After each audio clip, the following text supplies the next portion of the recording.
Hola, mi nombre es Ana y voy a describirles generalmente qué es el COVID-19. Para empezar, podemos decir que esta es una enfermedad infecciosa causada por el virus SARS-CoV-2, un coronavirus que pertenece a la familia Coronaviridae.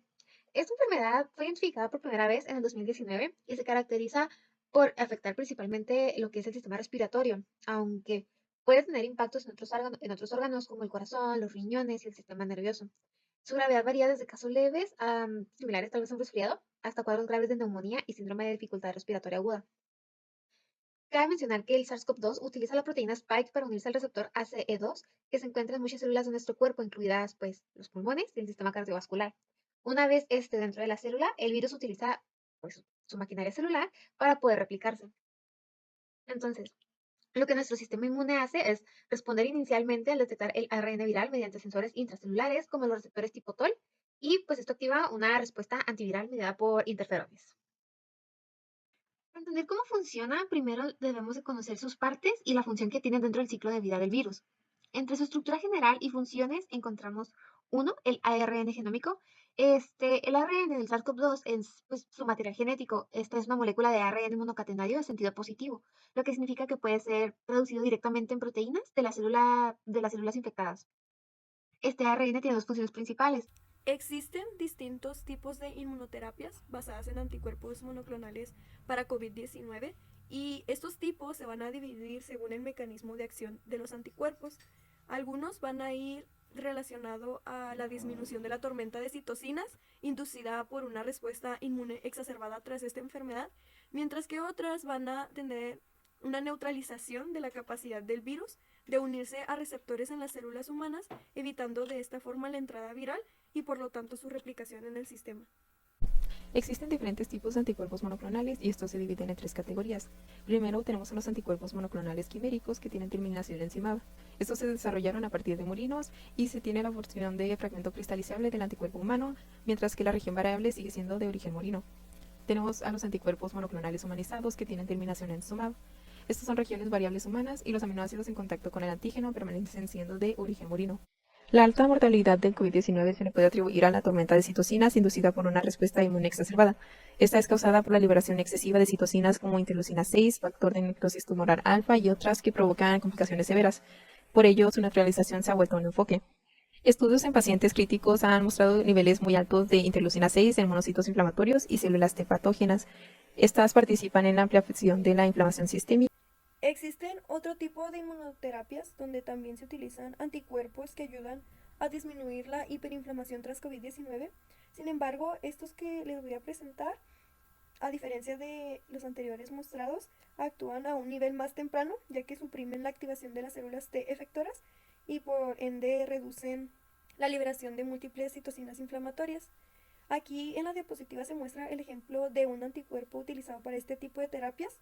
Este anticuerpo actúa bloqueando el dominio 1 del receptor CD6, que es crucial para la activación y diferenciación de las células T efectoras, y al inhibir esta vía, este anticuerpo reduce significativamente la proliferación de las células T y por lo tanto la liberación de las citocinas proinflamatorias asociadas a las respuestas de las células T helper 1 y las células T helper 17, que son las citocinas que se muestran en la imagen como interleucina 6, interleucina 17, factor de necrosis tumoral alfa, etc. Y este efecto inmunomodulador permite controlar la hiperinflamación sistemática, preservando al mismo tiempo la función de las células T reguladoras y la respuesta antiviral. Por otro lado, tenemos el tipo de inmunoterapias basadas en anticuerpos monoclonales que se centran en la neutralización de la actividad del virus. Para comprender la función de estos anticuerpos es importante saber que la proteína S o proteína Spike del SARS-CoV-2 se une a unos receptores de las células humanas a través de su dominio de unión al receptor o RBD, como se puede observar en la imagen. La proteína espícula o spike o S del SARS-CoV-2 es una glicoproteína estructural que esta es transmembranal del tipo 1 y está localizada en la superficie del virus, como puede observarse en la imagen. Esta está compuesta por tres subunidades similares que incluyen dos dominios funcionales que también son representados en el esquema, que son S1 y S2. La subunidad que contiene el dominio de unión al receptor, que es el RBD, es la subunidad S1, también como puede observarse. por lo que este tipo de inmunoterapia se busca neutralizar la capacidad del virus de unirse al receptor ACE2 presente en las células humanas, y esto funciona porque los anticuerpos se unen al dominio de unión del receptor RBD de la proteína Spike del virus, y de esta forma bloquean su interacción con el receptor y se puede impedir la entrada viral y por lo tanto la replicación del virus. Algunos de los ejemplos de estos anticuerpos monoclonales se muestran en la parte de la derecha de la presentación, y el que está marcado en azul es del que vamos a estar hablando un poquito más adelante, y este mecanismo de acción se va a explicar pero un poco más a fondo. La proteína spike del virus SARS-CoV-2 es la molécula diana, ya que tiene una especificidad funcional, porque esta proteína es el mediador directo de la entrada del virus a la célula del huésped. Y como es una proteína de superficie, pues es accesible para la interacción con anticuerpos sin la necesidad de entrar a las células infectadas. Esta es una glicoproteína transmembrana. Esta proteína es un trímero, ya que está compuesta por 3 subunidades idénticas. Cada una de estas subunidades participa en el reconocimiento al receptor y en la fusión de la membrana. Esta proteína se divide en 2 subunidades, la subunidad S1, que incluye el dominio N-terminal, y el dominio de unión al receptor. El dominio N-terminal está formado por 4 láminas beta apiladas y haces flexibles de conexión. Estas contienen glicanos ligados a asparagina, y aún se desconoce si este dominio desempeña un papel funcional en la cadena de entrada del SARS-CoV-2. El dominio de unión al receptor es el sitio de interacción directa con el receptor AC2. Esta es una enzima convertidora de angiotensina 2. Estos anticuerpos son altamente neutralizantes porque bloquean físicamente la unión entre el virus y la célula huésped. Un ejemplo de estos son los anticuerpos monoclonales como bamlanivimab. Estos están diseñados específicamente para unirse a esta región. En la subunidad S2 se reconocen epítopos. Este tipo de anticuerpos interfiere con el proceso de fusión para evitar la entrada de ARN viral en la célula del huésped. En la subunidad S1 se encuentra el dominio de unión al receptor. Este es el que interactúa directamente con la enzima convertidora de angiotensina. En las regiones HR1 y HR2, que se encuentran en la subunidad S2, corresponden a dominios estructurales formados por hélices alfa. Estos facilitan cambios conformacionales para que la membrana del virus se pueda unir a la membrana celular. Aquí también se encuentra el péptido de fusión, que inserta su extremo hidrofóbico en la membrana de la célula huésped para iniciar la fusión de membranas. También podemos observar la interacción de la célula huésped con la proteína Spike, donde ésta se une específicamente al receptor de la enzima convertidora de angiotensina, que está ubicada en la membrana de la célula del huésped. Así facilita la entrada del virus. Aquí observamos las 4 etapas de la célula Spike.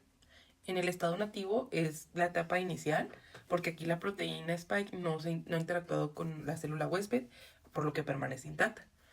Después vemos la unión al receptor, donde el dominio RBD entra en contacto con la enzima AC2 y establece una interacción específica para permitir la entrada del virus.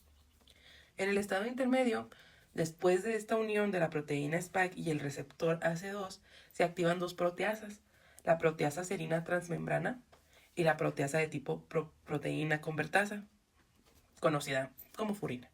Estas proteasas tienen funciones complementarias. Como la proteasa serina transmembrana corta la proteína Spike en el sitio S2', mientras que la furina realiza un corte previo en el sitio S1-S2. Este procesamiento genera un cambio conformacional en la proteína Spike, permitiendo que el péptido de función se inserte en la membrana de la célula huésped. Durante este proceso, las regiones HR1 y HR2, que recordemos están formadas por hélices alfa, sufren una reorganización estructural.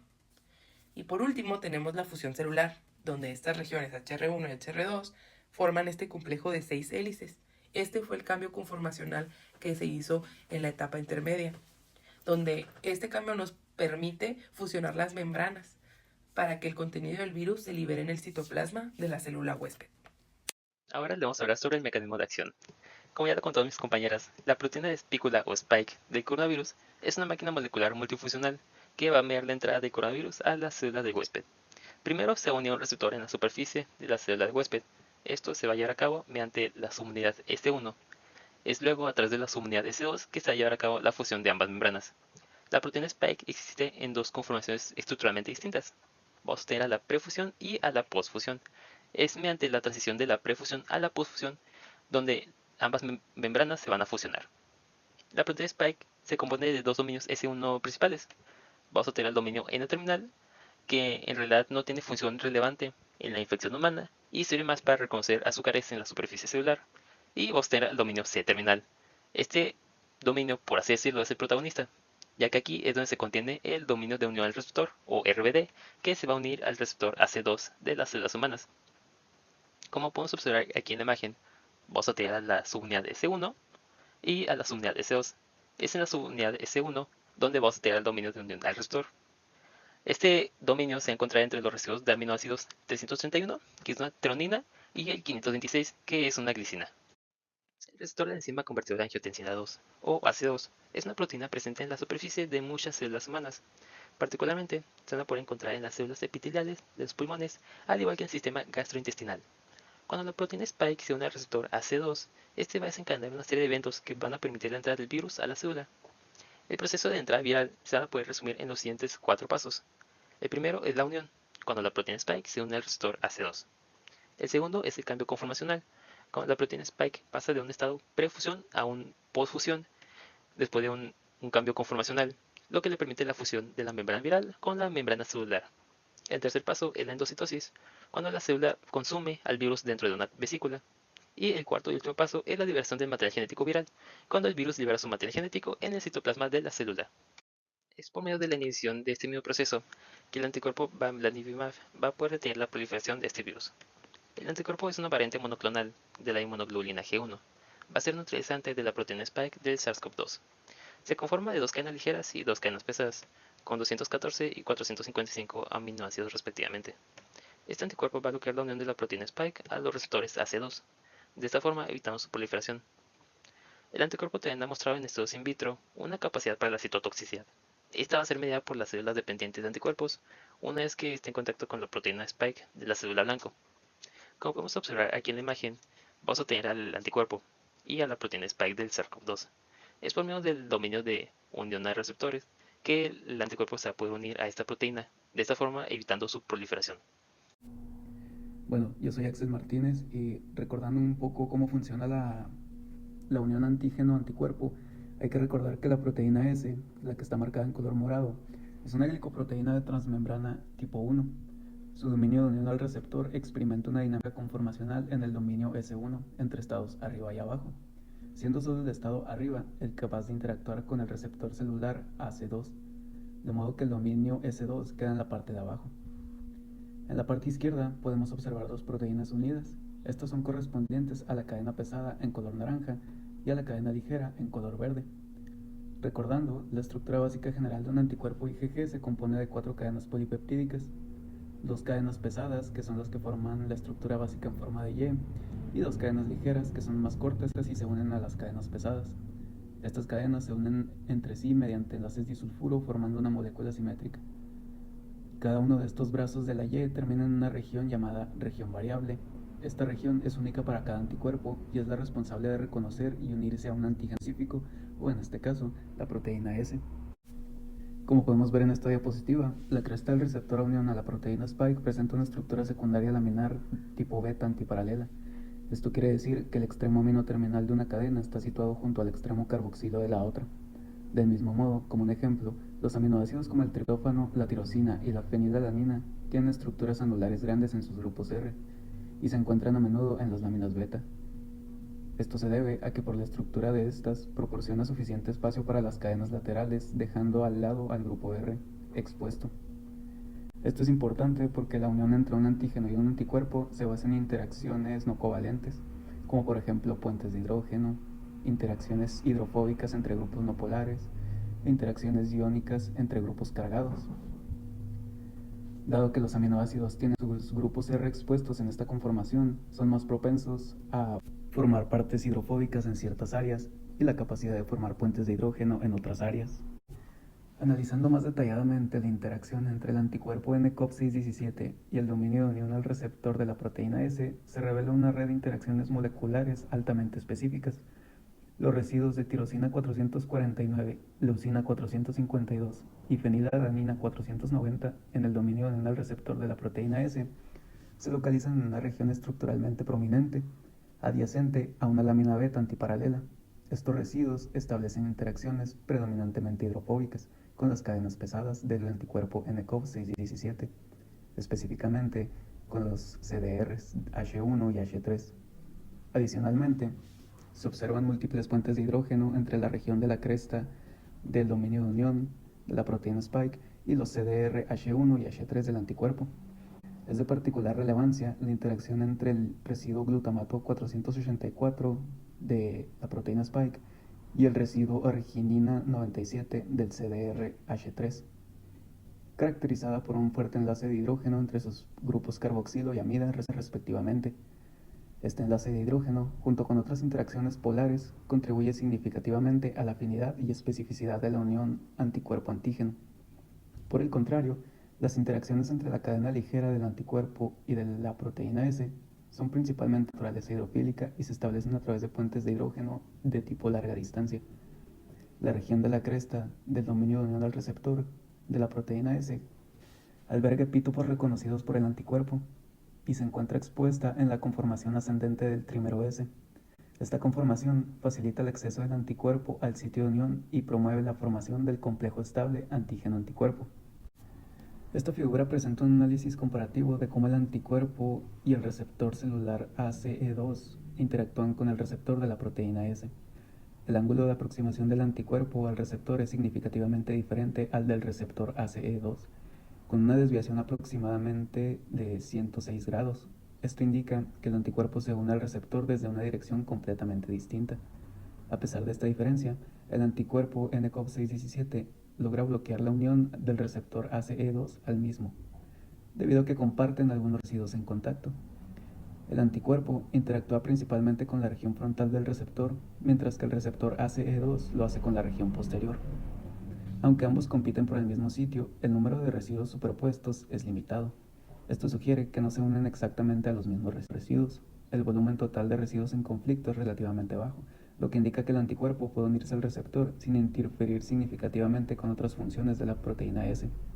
En conclusión, el anticuerpo nCoV 617 neutraliza el virus al bloquear físicamente la unión del receptor ACE2, impidiendo así la entrada del virus en la célula huésped. Enseguida vamos a hablar sobre algunos desafíos presentes en el fármaco bamlanivimab. Esto ya que algunas variantes del SARS-CoV-2 obtienen resistencia a él y también de algunos efectos secundarios que genera este fármaco.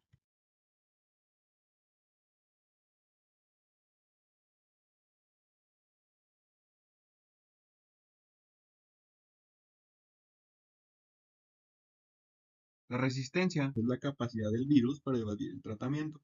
Como se observa en la imagen en la parte superior, se encuentra la organización de los dominios de la proteína Spike, donde también se puede observar que se divide en dos subunidades. La subunidad 1 cuenta con el sitio RBD, o dominio de unión al receptor. Esta parte es la parte de la proteína que se une al receptor de las células humanas. Y también se pueden observar las letras en rojo con las flechitas. Estas son mutaciones específicas en la región, las cuales le confieren un aumento de afinidad al virus para el receptor de las células humanas. Y en la subunidad 2 podemos encontrar el sitio TB, o el dominio transmembranal. Esta región permite que la proteína Spike se ancle a la membrana, para poder generar la fusión de la membrana celular y la membrana viral. El problema se da, como se observa en la parte de abajo, se pueden observar los puntitos rojos en la región RBD, que es la parte más azul. Los puntitos rojos son mutaciones específicas en la región. Estas mutaciones alteran la estructura del RBD, lo que no permite que se genere una buena afinidad con la bamlanivimab, porque estas mutaciones cambian el sitio de unión o lo pueden ocultar parcialmente. Esto pues no permite que se genere un buen reconocimiento y que se pueda neutralizar. Posteriormente, por el año 2021, la FDA revocó la autorización del uso de bamlanivimab, ya que pues se observó que no tenía resultados positivos en las diferentes variables de SARS-CoV-2, donde como se observa en la gráfica, en este caso, se llevó a cabo un análisis para comparar tanto el porcentaje de inhibición del virus como la concentración de los anticuerpos utilizados. Y se observa que tanto las variables del SARS-CoV-2 1351 y B1617 no hubo una gran inhibición, de hecho hubo muy poca inhibición en comparación con la cepa salvaje. Esto debido a las mutaciones que se generaron en el sitio RBD. Como ya había comentado anteriormente, pues no tenía una buena interacción, no reconocía el sitio de unión, por lo cual no podía generar esta acción de neutralizar. Vamos a hablar un poco sobre los efectos secundarios. En este caso, como estamos hablando del Bamlanivimab, este es un anticuerpo monoclonal, el cual puede interactuar con algunos componentes del sistema inmunológico. Esto puede provocar, por ejemplo, la liberación de citocinas inflamatorias y puede generar algunos de estos síntomas, ya sea náusea, diarrea, vómito o fiebre, o simplemente el malestar en general.